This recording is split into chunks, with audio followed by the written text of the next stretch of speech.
Hello नमस्कार सर्वांना, मी प्रीती आजच्या एका नवीन व्हिडिओमध्ये तुम्हा सर्वांचं पुन्हा एकदा स्वागत करते आणि आशा करते की तुम्ही सगळे मस्त आणि मजेत असणार।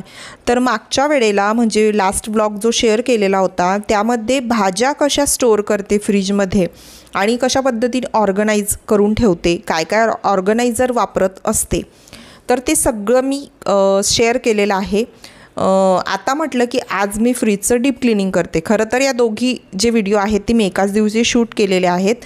आधी ज्या भाज्या क्लीन करून ठेवलेल्या होत्या आणि रात्रीच्या वेळेला, मग रात्री माझ्याकडे भरपूर वेळ असतो कारण जेवण वगैरे लवकर आटपून होतात माझे, म्हणून मग म्हटलं की आता माझ्याकडे वेळ आहे तर या वेळेचा काहीतरी उपयोग करायला पाहिजे, म्हणून मग म्हटलं चला फ्रीजसुद्धा आपण म्हणजे डीप क्लीन मला आजच करायचं होतं, तर म्हटलं की आता या वेळेला करूया, तर तुमच्यासोबतसुद्धा शेअर करूया।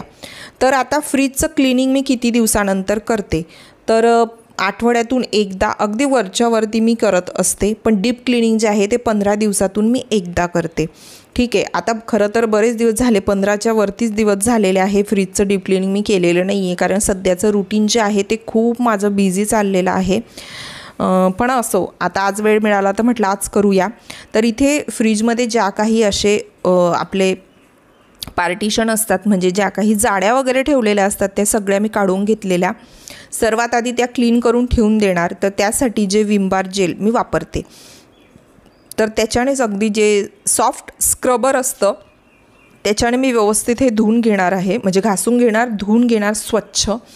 आणि आतमध्ये जे काही ट्रे वगैरे असतात ते पण मी काढून घेतलेले आहे, कारण त्या ट्रेमध्ये बऱ्याचशा वस्तू ठेवल्या जातात, शेजवान चटणी, सॉसेस वगैरे बरंच काय काय ठेवलेलं असतं, लोणचं वगैरे, बऱ्याच वेळेला त्याचे छोटे मोठे डाग लागतात आणि त्यासाठी ते क्लीन करण्यासाठी मी असं सगळं काढून घेते आणि घासून घेते आणि स्वच्छ धुवून घेते।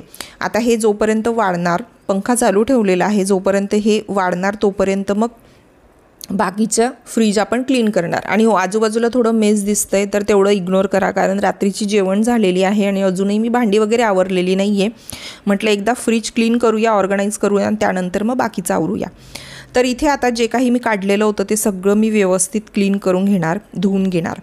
फ्रीज मी किती दिवसातून करते ते तर मी सांगितलेलंच आहे की आठवड्यातून एकदा, अगदी वरच्यावरती। आणि रोजच्या याच्यामध्ये म्हणणार तर रोज फक्त कापडाने बाहेरून पुसून घेते फ्रीज, कारण आतून पुसायची काहीच गरज वाटत नाही। आता इथे पण सेम तेच लिक्विड घेतलेलं आहे, विम बार जेल, आणि त्याच्यामध्ये हवं तर तुम्ही थोडंसं विनेगार किंवा मग विनेगार थोडंसं बेकिंग सोडा असं मिक्स तुमच्या याच्यानुसार। आता इथे तर मी फक्त विम बार जेल जे येतं ना ते घेतलं, पाणी टाकलं, त्याच्यात थोडासा असा फेस केला आणि सॉफ्ट स्क्रबरने पुसून घेतलेलं आहे। स्क्रबरने याच्यासाठी की जिथे डाग असतात, बऱ्याच वेळेला काही ना काही सांडलं जातं फ्रीजमध्ये, किंवा पाणी लीक होत असतं, किंवा काही ना काही असतंच काही ना काही सांडलेलं, तर ते ना डाग लागून जातात फ्रीजला, पटकन ते क्लीन होत नाही, त्यासाठी मी इथे स्क्रबरचा वापर करते आहे, नाहीतर नुसतं कापडाने पुसलं तरीही चालतं।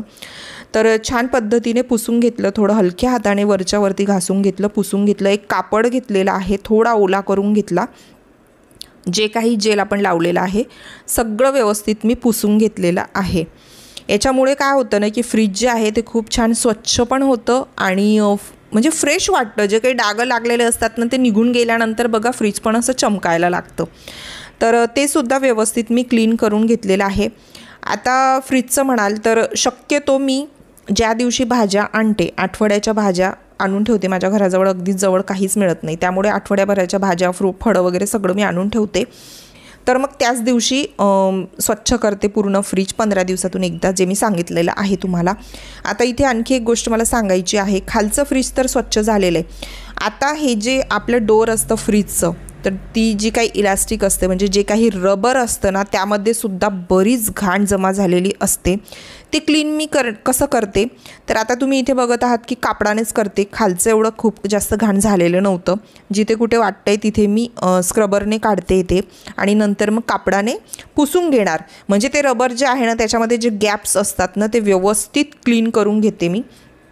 त्याच्यामध्ये जर घाण जमा झालेली असेल तर बुरशी लागण्याचं पण चान्सेस असतात बरं का, म्हणून ते रबरसुद्धा क्लीन करणं गरजेचं आहे।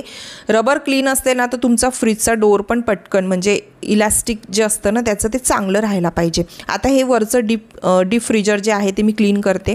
इथे मी तुम्हाला दाखवते की जिथे कूलिंग होतं ना म्हणजे खालच्या सेक्शनला, तर तिथे ना बऱ्याच वेळेला काही ना काही सांडलं जातं आणि ते चिकट होऊन जातं आणि त्याच्यामुळे ना तिथेसुद्धा खूप जास्त घाण अशी जमा होते आणि ते पुसायचं कसं तर ते मी तुम्हाला दाखवणार आहे.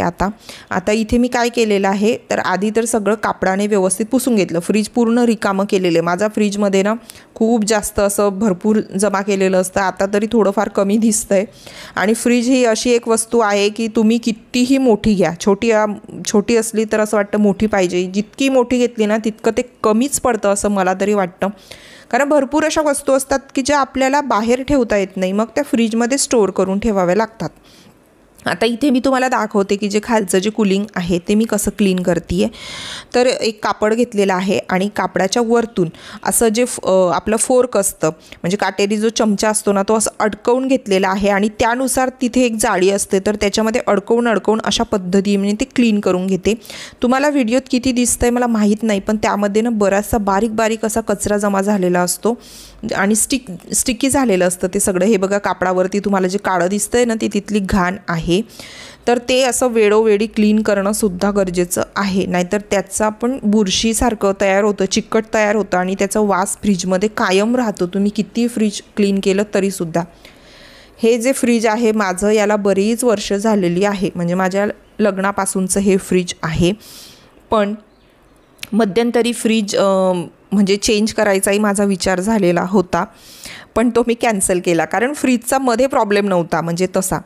पण फ्रीजचं बाहेरचं जे आहे ना म्हणजे बॉडी कलर वगैरे ते थोडासा निघालेला होता, त्यामुळे मी म्हणजे विचार करत होते चेंज करायचा, पण नंतर मी तो विचार चेंज केला कारण मी फ्रीजचा खूप छान असा मेक ओव्हर केलेला आहे. तो कसा केला काय केला तो व्हिडिओसुद्धा मला तुमच्यासोबत शेअर करायचा आहे. तर बघते आता जेव्हा जमेल तो व्हिडिओसुद्धा मी लवकरच घेऊन येईल. आता इथे बघा मी तुम्हाला म्हणत होते की हे जे डोअर असतं ना याचं जे इलास्टिक असतं म्हणजे जे रबर असतं ते खूप घाण झालेलं असतं. तर ते मी कसं क्लीन करते ते मी आता तुम्हाला दाखवते. खालचं जे आहे ते खूप जास्त खराब नव्हतं, वरचं जे आहे ना ते खूप खराब होतं फ्रीज माझं. तर मी एक टूथब्रश घेतलेला आहे. टूथब्रश त्याच पाण्यामध्ये मी म्हणजे डुबवून घेतला आणि त्याच्याने हे जे इलास्टिक आहे हे असं थोडंसं गॅप करून म्हणजे ओढून त्याच्यामध्ये जी जागा असते ती क्लीन करते, घासून घेते म्हणजे ते निघते घाण आणि मग नंतर कापडाने मी पुसून घेते. तर अशा पद्धतीने अगदी साध्या सोपी पद्धत आहे. हे जे टूथब्रश असतात ना ते कधीच मी फेकत नाही, अशा पद्धतीने ठेवून राखते म्हणजे ते असं कामा येतात. आणि तुम्ही बघू शकता की फ्रीजच्या याच्यावर तुम्हाला येल्लो स्पॉट पण दिसत असतील. मला आता आठवत नाही की ते कशाचे आहेत काय लागलेले आहेत, पण असंच काही ना काही लागत असतं ना आपलं फ्रीज जे आहे ते मधून असं खराब दिसतं. सो असं करून मी सगळं छान ओल्या फडक्याने नंतर ओल्या म्हणजे कापडाने आणि मग कोरड्या कापडाने सगळं पुसून घेतलेलं आहे. त्यानंतर मग लगेचच फ्रीजमध्ये जे काही सामान ठेवलेलं असतं बॉटल्स वगैरे आहेत, या बॉटल्ससुद्धा बघा मी रियूज कशा करत आहे. तर या ज्या सहजच्या बॉटल असतात पतंजलीच्या त्या भरपूर जमा झालेल्या होत्या, तर त्या मसाला भरण्यासाठी मी इथे यूज केलेला आहे. जे काही मसाले वगैरे आहेत ते एक करून व्यवस्थित पुसून घेते. याचबरोबर बऱ्याचशा गोष्टी असतात, मसाले असतात किंवा इतर काही गोष्टी असतात ज्या की एक्सपायर झालेल्या असतात, ते सुद्धा मी याच वेळेला एकदा बघून घेते की कुठली वस्तू किती दिवस आहे. काही एक्सपायर झालेलं असेल तर ते मी टाकून देते किंवा कुठली वस्तू संपत आलेली आहे, मसाले असू द्यात किंवा इतर कुठलेही, तर ते सुद्धा कळतं की आता ही वस्तू आपल्याला आणायची आहे. तर अशा पद्धतीने ऑर्गनायझेशन करतानासुद्धा क्लिनिंग करताना ही गोष्ट आपल्या लक्षात येते.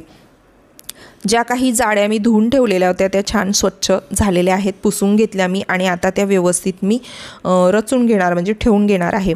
बरं, यात आणखी एक गोष्ट सांगायची राहिली. फ्रीजमध्ये ना या नेट म्हणजे या जाळ्यांवरती ठेवायसाठी एक वेगळ्या प्रकारची काय म्हणतात त्याला नेट येते.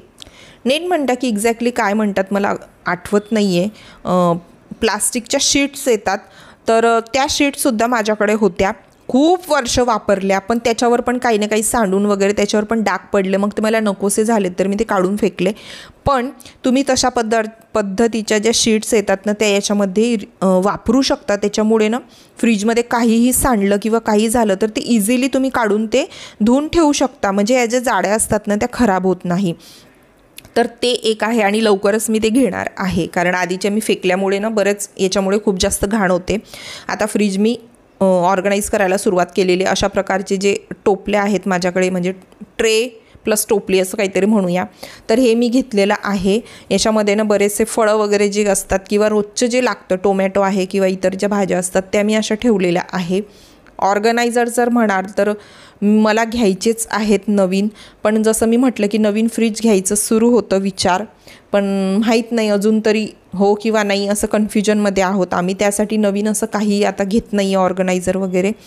जे आहेत असं नाही की मी वापरत नाही आहे, त्यासाठी सांगते की जो व्हिडिओ मी याच्या आधी शेअर केलेला होता की भाज्या मी कशा पद्धतीने फ्रीजमध्ये स्टोअर करून ठेवते, ऑर्गनाईज करते की जास्तीत जास्त ते टिकायला पाहिजेत आणि फ्रीज जे आहे नेहमी क्लीन राहायला पाहिजे, तर तो व्हिडिओ मी शेअर केलेला आहे. तुम्ही बघितलेला नसेल तर नक्की बघा, तुम्हाला खूप छान आयडिया येतात. प्रत्येक वेळेला आपण बाहेरूनच काही विकत घ्यायला पाहिजे असं नाही, घरातल्या अगदी काही गोष्टी असतात त्याचा रियूज करूनसुद्धा आपण ते ऑर्गनाईज करू शकतो. तर तो व्हिडिओ तुम्ही नक्की बघा, वरती कुठेतरी ब्लिंक होत असेल किंवा मग डिस्क्रिप्शन बॉक्स चेक कराल. आता जे काही सामान काढलेलं होतं सगळं मी व्यवस्थित पुसून ठेवत आहे. इथे तुम्ही बघितलं फ्रीजच्या याच्यामध्ये मी फुलं ठेवलेली आहेत. खरं तर त्याच्यासाठी मला ना डबा सापडत नव्हता म्हणून मग सध्याचं मी तसंच ठेवलेलं आहे. आणि तुम्ही बघू शकता की फ्रीज क्लीन केल्यानंतर ना एक वेगळंच छान वाटतं अगदी, म्हणजे फ्रीज पण खूप फ्रेश वाटतं आणि असं क्लीन केल्यानंतर असं वाटतं नवीन फ्रीज घेतलेलं आहे असंच, म्हणजे मला तरी सतत तेच जाणवत असतं. खूप छान वाटतं आणि सारखं फ्रीज उघडून बघावं असं वाटतं. आता माझं असं काही ना काही चालू असतं बरं का. तुम्ही म्हणणार काय बडबड करते, पण असंच असतं. आता इथे बघा जे काही मी ऑर्गनायझर मी तुम्हाला म्हटलं तर ते सगळे डबे वगैरे व्यवस्थित मी फ्रीजमध्ये अरेंज करून ठेवत आहे आणि अशा पद्धतीने माझं जे फ्रीजचं डीप क्लिनिंग आहे ते झालेलं आहे. आणि 15 दिवसातून एकदा मी करते, आठवड्यातून फक्त वरच्यावरती मी फ्रीज पुसून घेत असते. तर इथे माझं जे काम आहे ते सगळं झालेलं आहे, एक काम फते झालेलं आहे. तर आता फायनल लुक मी तुम्हाला दाखवणार आहे फ्रीजमध्ये की मी कशा पद्धतीने सगळं ठेवत असते. तर हे वरचं सेक्शन आहे, म्हणजे आईस ट्रे वगैरे आहे इथे असा. त्यानंतर मग इथे या साईडला जे काही मला पिझ्झा बर्गर जे काही बनवते तर ते सगळं मी असं स्टोअर करून ठेवते. बॉटल्स आहेत, जे काही डबे येतात आपण बाहेरून स्नॅक्स वगैरे आणतो ते खाली झाल्यानंतर ते डबे अशा पद्धतीने येतात. ज्या काही वस्तू आहेत की बाहेर जास्त दिवस राहिल्याने ते खराब होतात तर ते मी असं ठेवलेलं आहे. एक्स्ट्रा पनीर वगैरे असं मी आणून ठेवते, कारण पनीरची भाजी माझ्या घरामध्ये केव्हाही होते.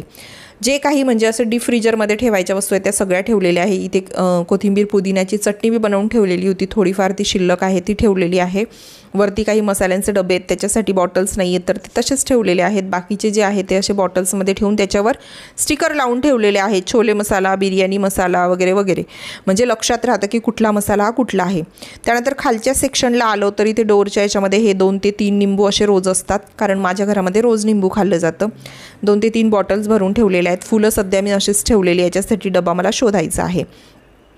खालच्या सेक्शनला जाणार तर टोमॅटो केचप, चिली सॉस आहे, त्यानंतर शेजवान चटणी आहे, मेयोनीज आहे आणि इतर ज्या कुठल्या चटणी असतात ज्या इन्स्टंट आपल्याला लागतात. कधी कधी असं होतं ना की पटकन बनवायला वेळ नाही आहे, तर त्यावेळेला जे लागतात ते असे पाऊच मी आणून ठेवते. अशा पद्धतीने सगळं ठेवते. आणि जे मी सांगितलं तुम्हाला काही ना काही सांडलं जातं तर याच सेक्शनमध्ये सगळ्यात जास्त सांडलं जातं. सगळ्यात वरच्या सेक्शनला जे आहे दूध दहीचे एक्स्ट्रा पॅकेट असतात ते ठेवलेले आहे. इथे एक फ्रीजमध्ये ज्या दिवशी क्लीन करते ना असं पद्धतीचं निंबू कट करून मी ठेवत असते, किंवा छोट्या वाटीमध्ये बेकिंग सोडा टाकून थोडं पाणी टाकून ठेवलं ना तर ते सुद्धा काय होतं, फ्रीजमध्ये जो उग्र वास येतो ना तो निघून जातो. तर कायम असं एक फ्रीजमध्ये निंबू कट करून तुम्ही ठेवा. ते वापरायचं नाही, ते फक्त कट करून ठेवायचं आणि फेकून द्यायचं. मागच्या एका छोट्या डब्यामध्ये बटर वगैरे जे आहे ते ठेवलेलं आहे, ते सुद्धा मला व्यवस्थित एका छोट्या ह्याच्यात ठेवायचं होतं, पण आता वेळ नाही आहे. इथे जे काही लेफ्ट ओव्हर असतं, थोडंफार शिल्लक असतं, हे दुधाचं पातेलं आहे, एक दहीचं पातेलं आहे. उन्हाळा सुरू आहे तर रोज दही लावावं लागतं. या डब्यामध्ये मी पुदिना स्टोअर करून ठेवते. हा एक कोथिंबीरचा डबा. इथे अद्रकचा डबा ठेवलेला आहे. त्यानंतर खालच्या सेक्शनला आल्या तर जे काही मी आता आज खूप जास्त व्यवस्थित झालेलं आहे अरेंज, कारण फ्रूट्स खूप कमी होते त्यामुळे, नाही तर या जाळीवर थोडी जागा शिल्लक राहत नाही. आता या अशा हँडी बास्केट्स असतात, इझिली काढता येतात, ठेवता येतात, तर या मी ठेवलेल्या आहे. सगळ्या भाज्या माझ्याकडे असे झी पाऊच आहे तर याच्यामध्ये मी व्यवस्थित भाज्या ठेवून देते, फळभाज्या वगैरे, आणि मागे टोमॅटो वगैरे ठेवलेला. हा एक आंबा मला थंड करायचा होता म्हणून तो तसाच ठेवून दिलेला आहे. बाकीचे आंबे बाहेर पडलेले आहेत. हे छोटे छोटे असे डबे घेतलेले आहेत आणि त्याच्यामध्ये सगळ्या भाज्या मी व्यवस्थित स्टोअर करून ठेवलेल्या आहे. हे सगळं तुम्हाला याच्या पहिल्या व्हिडिओमध्ये तुम्ही बघा, मी रिक्वेस्ट करते तो व्हिडिओ नक्की बघा. त्याच्यामध्ये तुम्हाला कळेल की मी कशा पद्धतीने या सगळ्या ठेवलेल्या आहेत. अगदी धुवून ठेवल्यापासून धुतल्यापासून सगळं मी सांगितलेलं आहे डिटेलमध्ये. आता हे सगळं मी अरेंज केलं आणि बाकीच्या सगळ्या भाज्या आहेत त्या खालच्या ड्रॉवरमध्ये मी ठेवलेल्या आहेत. तर अशा पद्धतीने माझं फ्रीजमध्ये ऑर्गनायझेशन सगळं मी करून झालेलं आहे. तर अशा पद्धतीने मी सगळं माझं फ्रीज क्लीन करत असते आणि ऑर्गनाईज करत असते. तर तुम्हाला आजचा व्हिडिओ कसा वाटला, आवडला तर लाईक करा, शेअर करा, कमेंट करून मला नक्कीच सांगा. तुमच्याकडे काही छान सजेशन असतील कमेंट नक्कीच करा. आजच्या व्हिडिओमध्ये काय आवडलं ते सुद्धा सांगा. आणि चॅनलवर नवीन असाल किंवा पहिल्यांदाच माझा व्हिडिओ बघत असाल तर चॅनलला सबस्क्राईब नक्कीच करा. बाजूला असणाऱ्या बेल आयकॉनला प्रेस करा. लवकर भेटूया एका नवीन छानशा व्लॉगमध्ये. तोपर्यंत बाय.